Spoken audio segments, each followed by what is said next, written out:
Sure. So this is a direct correlation study or causative study that shows that consumption of this particular food, which tends to be very high in vitamin K27, is directly related and results with reduction in hip fracture. So the data couldn't be more clear.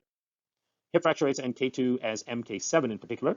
This study showed that dietary intakes of calcium, magnesium, vitamin D, and vitamin K were analyzed in a nationwide survey in Japan. Hip fracture incidence rate tends to be much higher in the western part of Japan, and the western part of Japan, incidentally, doesn't consume natto. The strongest inverse correlations were found for vitamin K in both men and women. So the increased risk and increased prevalence rate of hip fractures in the western part of Japan, the one factor that drove a real clear correlation was the amount of vitamin K found in the diet of those people.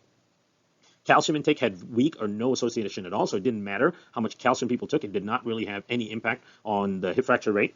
And basically they concluded that MK7 from natto attributed to the reduced risk of fractures in the eastern population of Japan. That's the part of Japan that eats high levels of natto. So this population longitudinal studies showed that vitamin K27 consumption through the food and natto at high levels in the same kind of demographic. We're talking about Japan in a single country, just separated by the consumption of natto, no consumption of natto, showed significant disparities in the amount of hip fracture rates and risks.